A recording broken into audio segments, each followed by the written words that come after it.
Ducks, it's Simon here. Welcome to the Hermit's Cave. So I just thought I'd come on and have a little bit of a chat, which I do every so often, and just talk about a few things that have kind of been processing and going through my mind over the last few days. Mainly based on a few videos that I've seen, but also some messages that I've received over the last few weeks, and seems to be ever since my channel hit that 10,000 subscriber mark, which, you know, is absolutely wonderful. And the giveaway is still going to happen.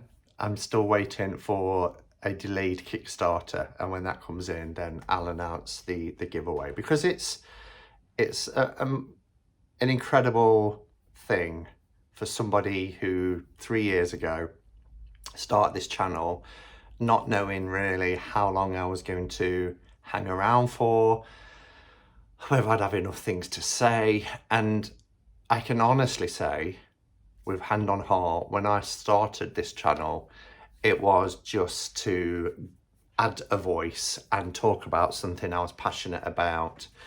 And YouTube was a very different beast back then. I never in a million years thought that it would be a channel that would have 10,000 subscribers. It never even, you know, I can remember hitting 500 and being really blown away by that. But it did, you know, and since crossing that line, and, you know, by saying this, I don't want it to sound like it's a goal of mine, because as I said, it wasn't. You get that email from YouTube congratulating you and all this sort of stuff. But I think I want to start off by saying that I've never had YouTube as part of my business. I do have a very small tarot business. I have a website. I don't do much on it. In fact, I've not done anything on it since like February, since beginning of lockdown. I closed down my shop and everything on there for readings, but, you know, it was up for a couple of years, and it was great. And I'm in a kind of phase now where people just contact me privately if they want a reading, and we'll work something out, usually a deck or something like that. But, you know, it was never my intention to become a partner of YouTube and monetize. Kudos to everybody it does, and I support that. You know, I think we've all of us have to get by in life. We all have to make a living, and, you know, monetizing, just because it's something that I don't want to do, if my circumstances was to ever change, and I needed more income, then that would be something I would consider. But I'm very fortunate that, you know, I work full time, I have a good paid job, and I have enough without having to do that. And my intention always for the channel was to make connections with people, to form friendships, make connections, and enter into the discussion around tarot and my love for divination in particular. So way back, you know, I lurked, like everybody kind of does. I lurked for a few months. I then started leaving a few comments on videos. I went into the only live chat I knew at the time, which was Kelly at the Truth in Story, and started to interact there.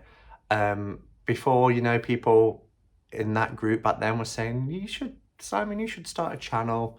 The thought of it terrified me. But I did, and my intention was just to do a few tags, perhaps a few walkthroughs. If I liked it, fair enough, I might post every so often. And if I didn't, well, you know, there's a few videos out there in the world. And nearly 1,000 videos later, I'm still here, and I'm still, on the whole, getting an immense amount of enjoyment out of it. and that's great. There are some pros and cons to channels that grow. You know, I look back to when I was a much smaller channel and there were some pros and cons there as well. And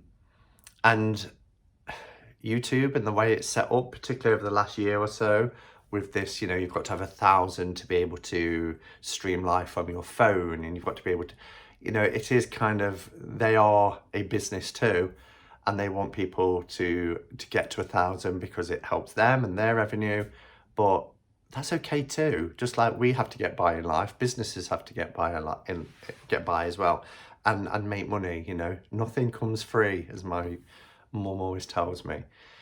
But it's unfortunate for those channels that, you know, are less than 1,000, and it can be a slog. You know, my slowest kind of growth was between 0 and 1,000. You know, it was a slow growth to that. But the cons, I suppose, is there have been, over the last few months, some videos popping up, and I've also received some personal message. And I'm not going to mention any names or any channels. I'm not interested in doing that. I'm just talking about my perspective, reflecting on my channel growth to date and the journey that I've been on with it. And yeah, just recently, I've had some comments that have been posted to me in private chats and things like that, that have been quite, how can I put it? I don't know, there's been an undercurrent, there's been a tone there. Comments like, why don't you watch my videos anymore? How do you know I'm not watching your videos anymore? Because I haven't left a comment. And incidentally, there's two in particular that I've had comments from where people have said, something that we'd planned to do, take me off your list, you know, I'm not interested. And I was, okay. Another one was like, you know, why don't you watch my videos anymore?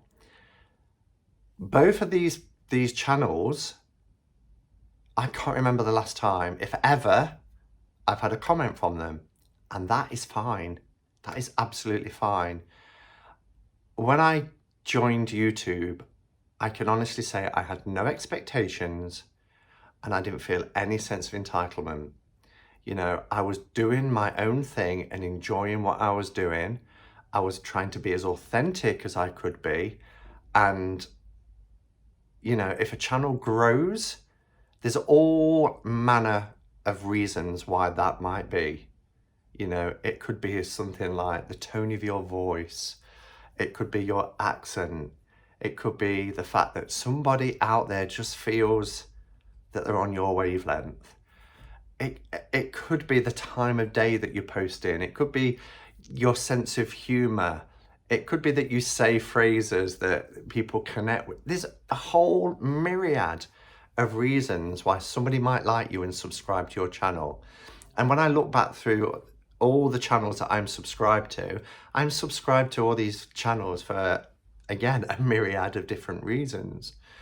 You know, and I set out, as I said, with no expectations at all. I have never, and correct me if I'm wrong, and if you're out there and you say, well, you did once, but from my recollection, I have never messaged anybody in the community and said, would you please shout me out? Or would you do this to help me promote? Would you, you know, I just haven't done it. I've worked at it, and I've worked at it for 3.5 years. And I'm not saying, if you're watching this and you're a smaller channel and you're really struggling, I'm not saying you're not working at it. That's not what I'm saying at all. But I have had messages from people who are very disgruntled because their channel isn't taking off.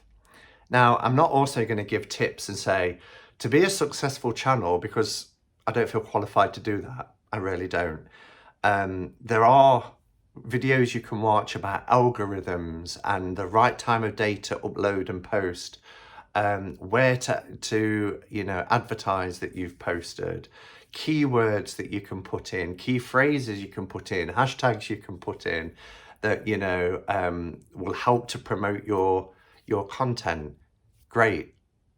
I don't do that. I post when I want to post. It uploads, middle of the night, first thing in the morning, in the afternoon, evening, usually when I get home from work.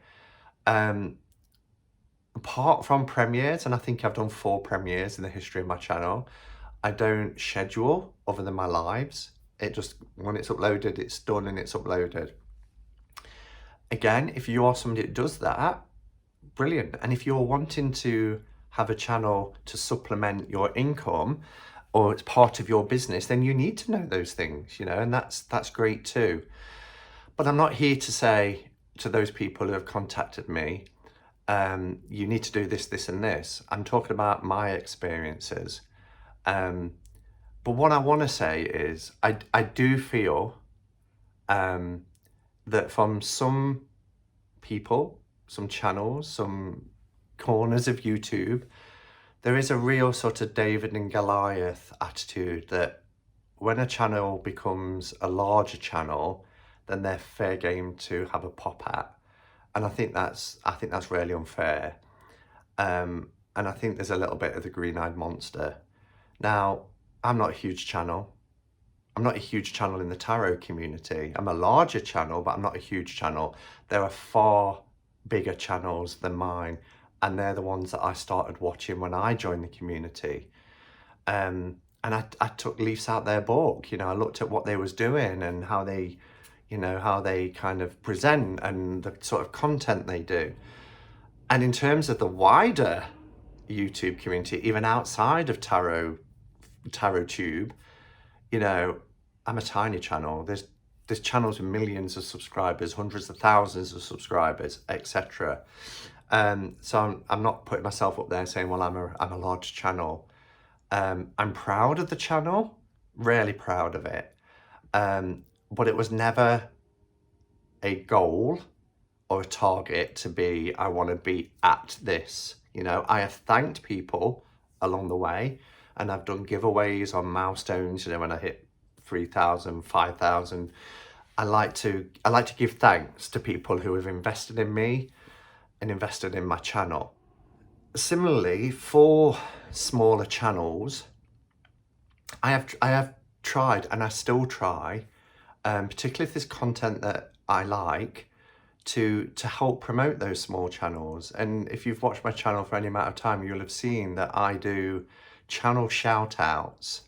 Every time I do a cuppa catch-up and card, I sit there, we get our cuppa, we have a chat about what we're drinking before we start looking at some cards or whatever subject it is that particular week, and then I do channel shout outs. And 9 times out of 10, they are small channels that, I want to give a particular boost to say, go check out this person, they talk about this, this, and this, or they're a brand new channel, and they need to be discovered, people need to see them.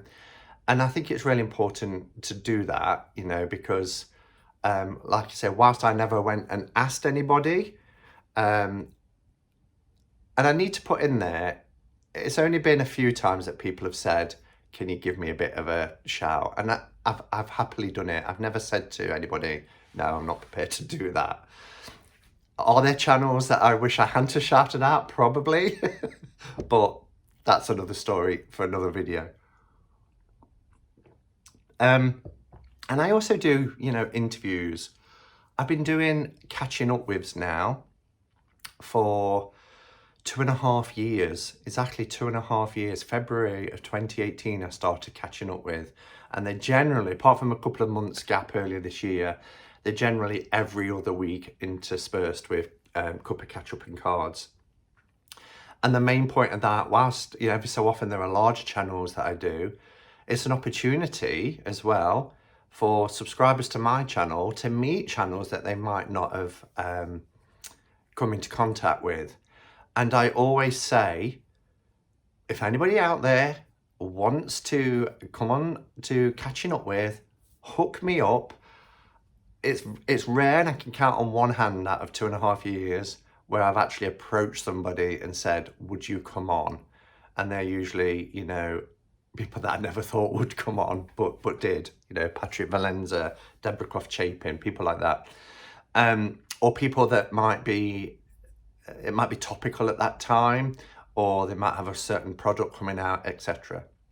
But generally, I like to ask people to approach me because, again, in the past, I have been accused of why do you choose these types of people? That, and you know, like I'm cherry picking, and I don't. Sometimes there is a waiting list. So, you know, somebody approached me about a month ago and I said, well, it will be September now. I've got a couple of weeks away and I've got them scheduled in. Don't forget, there's only going to be 2 a month if they're fortnightly. And that's how I want to do it. I don't want to be doing interviews 2 or 3 times a week. Once every fortnight is kind of my rhythm, if you like. So I do try and help smaller channels as well. Talking of rhythm, and as I said, I'm not going to give, you know, you need to do this, you need to do that, but I can only talk about the growth of my channel because this is my experience. And, you know, I've tried to be consistent in the amount of times that I'm putting out content. Sometimes it's more than others. I've looked back and I've put 9 videos out in the last week because I've had quite a few decks. So I've wanted to do walkthroughs, I've wanted to do first impressions, but I've also done, you know, a collaboration on another channel. I did a collaboration on my channel. I've done the Cup of Catch Up, and, you know, I kind of like to mix it up a bit as well. And now I'm doing just a chit chat. So putting content out pretty regularly as well, I feel helps my channel to grow. And you can only look at your analytics and you can see your growth, and they tend to be when there's quite a bit going out, and where you might have only, or I might have only done 1 or 2 videos in the last 2 weeks, or 2 this week, 2 that week, the numbers have been a lot smaller. And I think, again, that's YouTube, you know, seeing that there's somebody putting out content and they push your videos out.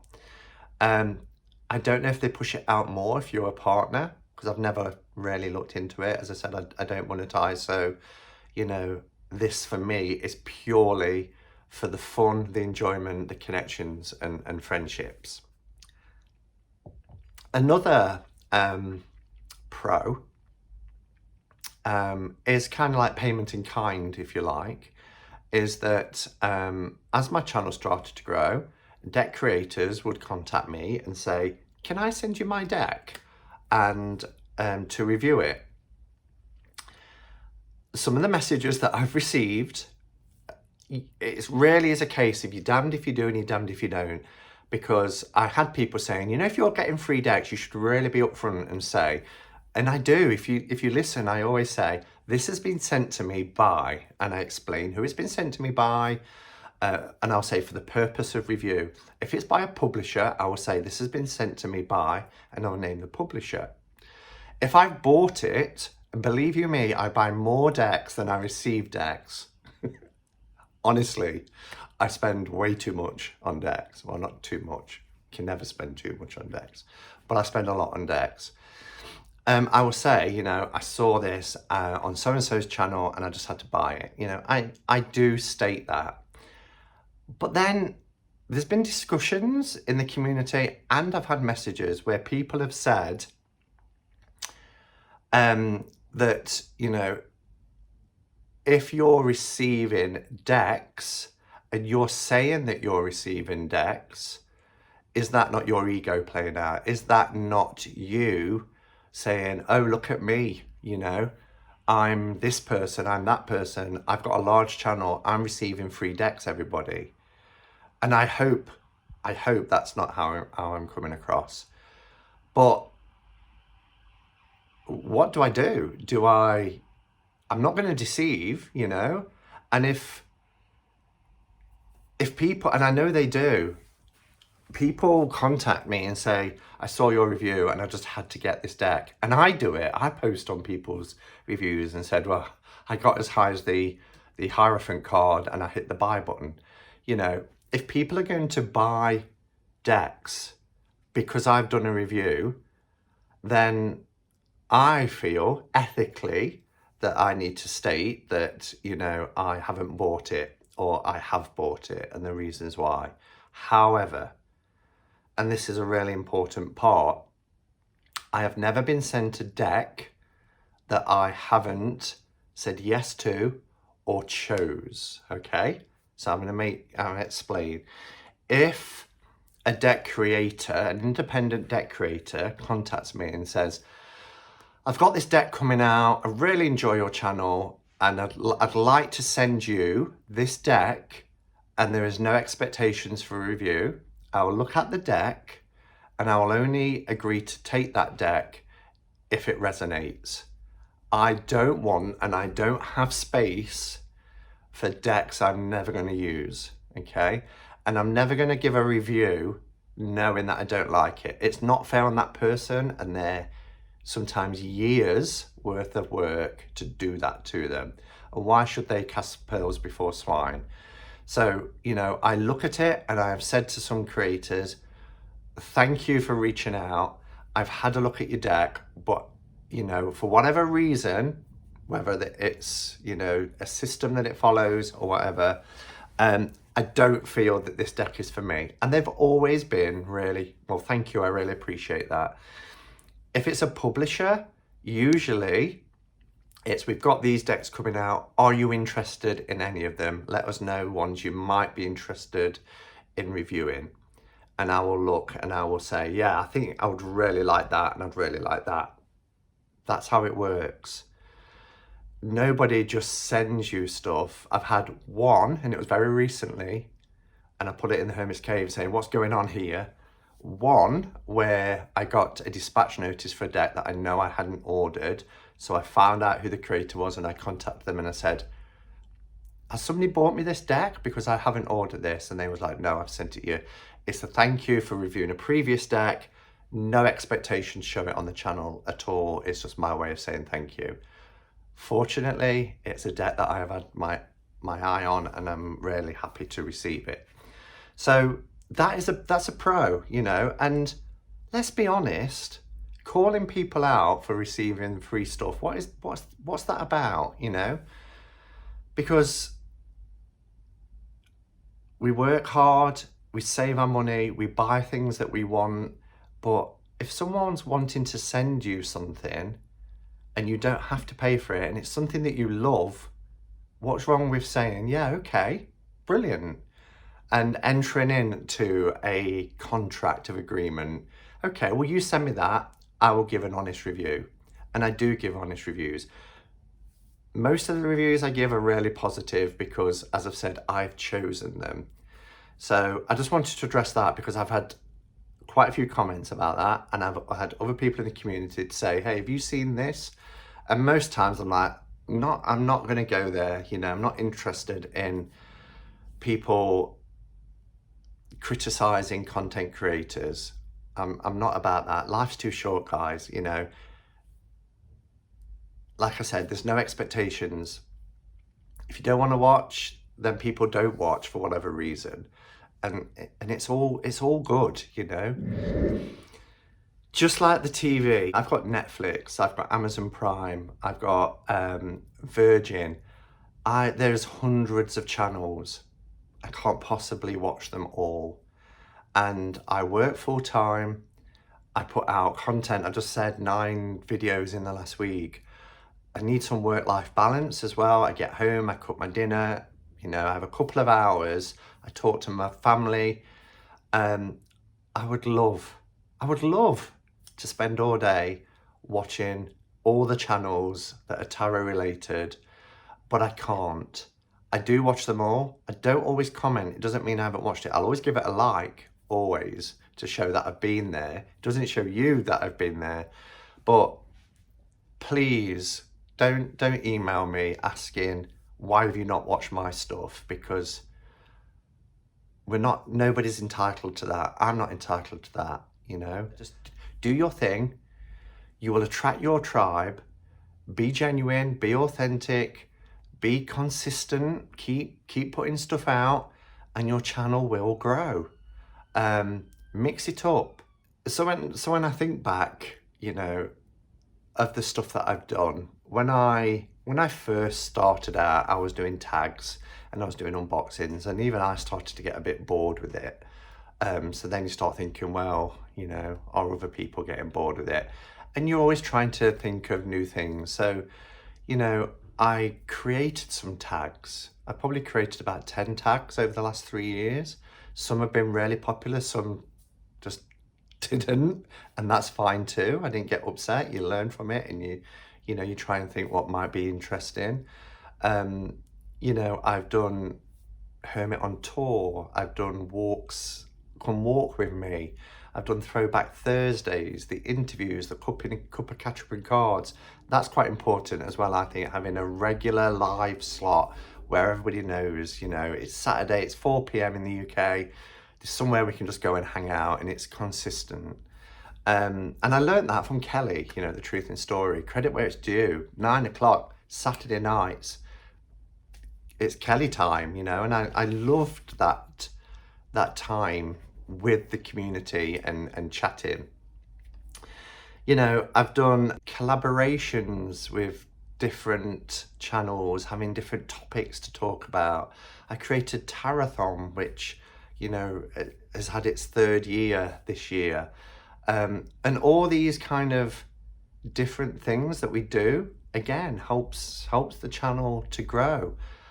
But keeping the older subscribers, I don't mean that in terms of your age, but those that's been with me from the beginning, a lot of them don't like change. So I still do the walkthroughs and unboxings. I still do, responses to tags and things like that, because people often say as well, don't change too much. I only changed my camera position once, and the feedback I got, change it back. Recently, I changed my intro, and people were like, oh, you've gone from being really soft and spiritual music to something quite...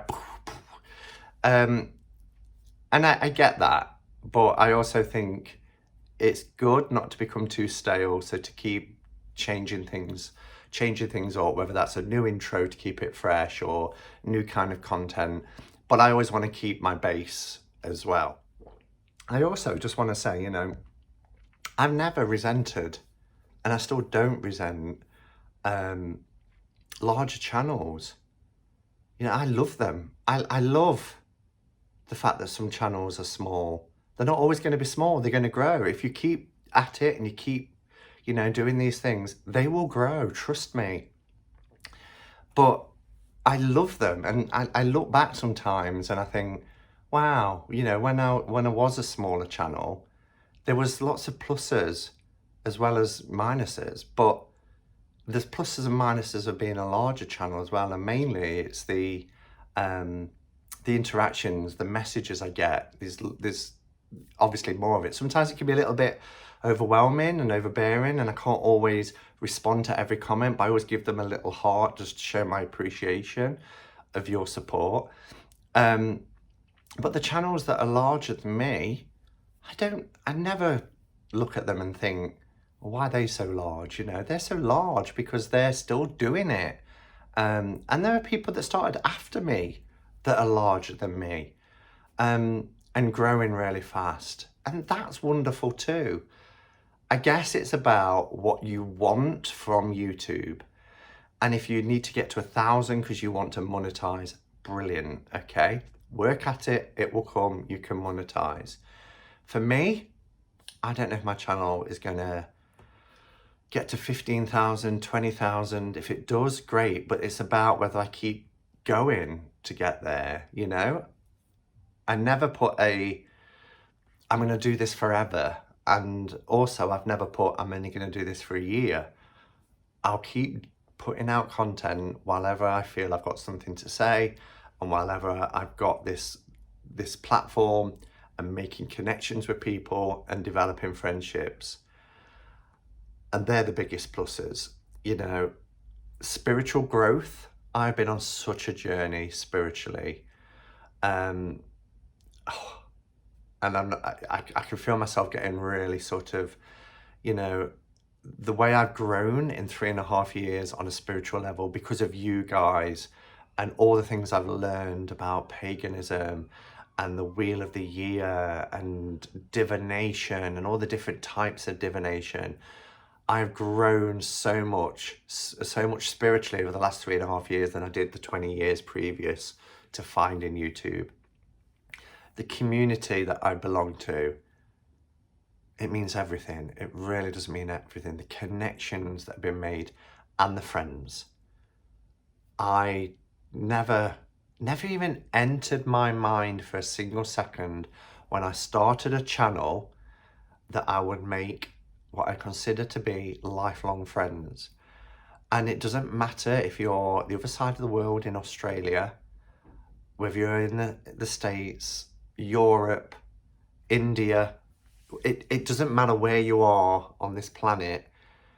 We've been brought together and friendships have been formed. But I'm really lucky and I'm really fortunate that I've met people from this community and made some amazing friendships that I class as very dear friends. And they're going to be around for life. I just know that they're going to be around for life. And that's amazing. That's absolutely incredible. So, in summary, I suppose, pluses and minuses.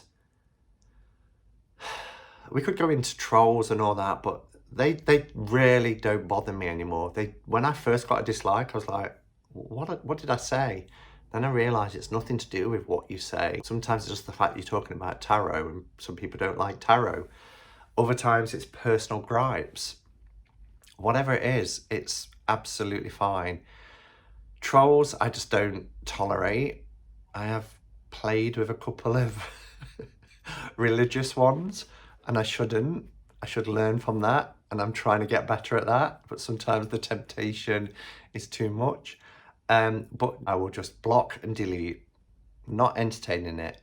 And I'm lucky, you know, I went through a spate of being trolled quite horribly to now nothing for months and months and months. But if they do, fine, block and delete, don't entertain it and don't enter into dialogue. So that, you know, that aside, in summary, pros and cons are there's an expectation now from other people that I can't always live up to, and I can't apologize for that, you know, because that's your expectation of me. I do what I can. I'm human, I'm fallible, and there's only so many hours in the day. But this sense of entitlement of, well, why isn't my channel growing and theirs is? And then disparaging things said about your content really feels like the David and Goliath, and it's uncalled for, it's not necessary. I concentrate on my channel and my content and those that I like to watch, and I probably watch more than you even realise. I just don't always leave messages because sometimes I listen in the car, driving up the motorway to work. I'm listening through the speakers. I'm not looking at the phone on the seat, but I'm listening because it's a dialogue one. I can't, when it ends, stop, pull over and type a response. Sometimes I haven't got anything to say. I've enjoyed it and I'll give it a thumbs up. So it's all good. Just my thoughts. I don't even know if I've kind of been coherent, made any sense or what, but I just thought I'd make a cup of tea, sit and have a chat and just talk about what I've noticed over the last few weeks with certain discussions that have happened and also messages that I've received either about those discussions or direct messages that have kind of had that undertone of, why aren't you watching me? So yeah, let me know your thoughts, be kind. This isn't me having a bash at anybody. Everything I do and say on my channel is about my experiences. It's just my thoughts that I'm kind of just because I think it's good to explore, and I think it's good to chat about these things, you know? And then maybe if you're watching and you've recognized some of the things I've said and you probably thought, yeah, I've done that. Maybe that wasn't the intention, but intention and impact, two different things. And words have impact, and you know, sometimes we are guilt tripped. And just please, if you want your channel to grow, just keep going, keep being authentic, keep putting stuff out there.